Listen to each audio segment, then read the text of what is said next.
Donald Trump has just threatened to hit Canada with massive 100% tariffs, basically doubling the cost of Canadian goods overnight, and Canada's Prime Minister Mark Carney didn't back down.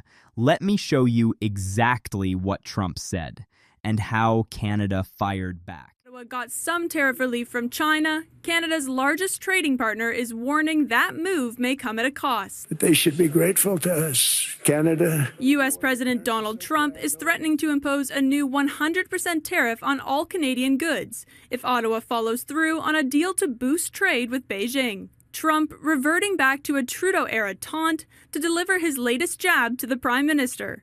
If Governor Carney thinks he is going to make Canada a drop-off port for China to send goods and products into the United States, he is sorely mistaken.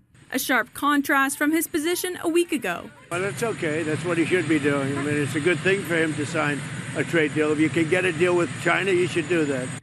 100% tariffs. That's not a warning shot. That's an economic hammer.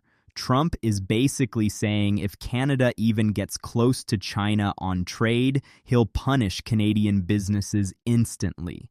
And the reason this is such a big deal is because Canada and the US are each other's biggest trading partners. We're talking about cars, steel, food, energy, stuff that crosses the border every single day.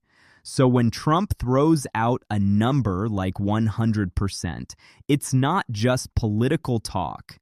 That's the kind of move that can shut factories, raise prices in stores, and trigger retaliation. But here's where it gets interesting. Trump claims Canada is moving too close to China and cutting deals behind America's back. Canada says that's not true at all, and that's when Mark Carney stepped in. The White House has provided no details about when or how those tariffs would be levied since that post. This morning, Prime Minister Mark Carney was asked to respond to Trump's latest threat on his way into Liberal caucus on Parliament Hill here in Ottawa. Have a listen. We have commitments under CUSMA that not to pursue free trade agreements with non-market economies without prior notification. We have no intention of doing that with China or any other non-market economy. What we've done with China is to rectify some issues that developed in the last couple of years. Have you spoken? That statement right there is Canada drawing a clear line. Carney basically said, listen, Canada is not signing some massive free trade agreement with China. What Canada adjusted were a few specific tariffs tied to things like electric vehicles and certain materials, small technical changes, not a political shift. In other words, Canada is saying, this isn't about choosing China over the US. This is just normal trade housekeeping. But Trump isn't buying it. From Trump's point of view, any opening for China inside North American supply chains is a threat, economically and politically. And that's why this situation escalated so fast. Because this isn't just about Canada. This is really about China, power, and control over global trade. Here's the part most headlines don't explain. If the US actually slapped 100% tariffs on Canada, everyday people would feel it almost immediately. Cars would cost more, building materials would cost more, food prices could jump. A lot of US factories rely on Canadian parts. A lot of Canadian businesses rely on US buyers. So this isn't some distant political fight. This is a supply chain shock waiting to happen. And the world is watching it closely. The use of governor instead of prime minister is deliberate, a reference to a repeated threat from Trump to take over Canada. Tensions have been soaring between President Trump and Mark Carney, and they've significantly intensified since the World Economic Forum just held in Davos, where the Canadian Prime Minister made a landmark speech criticizing superpowers who tried to impose their policies on others. Donald Trump reacted in his own Davos address. I watched your Prime Minister yesterday. He wasn't so grateful. Canada lives because of the United States. Remember that. To which the Canadian leader responded, But Canada doesn't live because of the United States. Canada thrives because we are Canadian. Canadians and observers worldwide have been watching these tensions develop, wondering whether flattery or firmness are more effective when dealing with Donald Trump. You can hear it in that coverage. This isn't being treated as a small dispute. This is being framed as part of a much bigger global struggle. On one side, you have the U.S. trying to block China's influence wherever it can. On the other side, countries like Canada trying to balance trade without becoming collateral damage in a superpower fight. And here's where Trump's strategy is clear: pressure, tariffs, public threats. He's using America's economic weight to force allies to stay in line.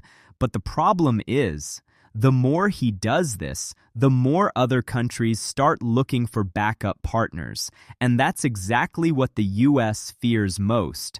Because once allies diversify trade, American leverage weakens. Which brings us to the industries most at risk right now.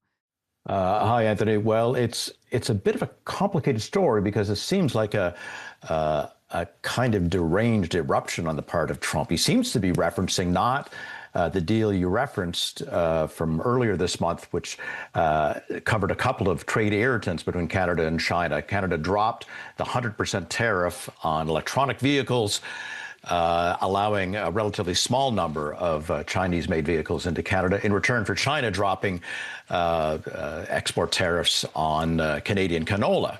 So a relatively minor deal. Trump seems to be referencing a much broader kind of free trade deal between Canada and China, which is not happening. In fact, we haven't heard from Prime Minister Mark Carney today, but his senior minister in charge of Canada-U.S. trade posted on social media, and I'm quoting, "There is no pursuit of a free trade deal with China, forgive me. What was achieved was resolution on several important tariff issues." In fact, under the Canada-U.S.-Mexico trade deal, Canada is specifically prohibited from pursuing a broad free trade deal with China, and there's no indication that Canada seeks anything of the sort. What seems to be happening here, as I think you mentioned, is much more Trump being miffed by Prime Minister Mark Carney's recent speech at Davos this past week. So here's where this could go. Scenario 1, cooler heads prevail. Canada keeps explaining its position, the U.S. backs off, and the tariff threat fades. Scenario 2, Trump follows through.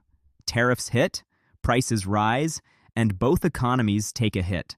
Scenario 3, this turns into a bigger trade standoff that pulls in China, Europe, and even NATO politics.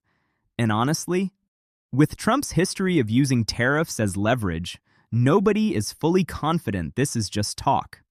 What makes this story so fascinating is that it shows how fragile global trade really is. One statement, one threat. And suddenly, two of the world's closest partners are on edge. So now I want to hear from you. Do you think Trump is bluffing to gain leverage, or do you think tariffs are really coming? And was Canada right to adjust its China trade rules? Or did it poke the bear? Drop your thoughts in the comments. I read them all. And if you want updates as this situation develops, make sure you're subscribed because this story is far from over.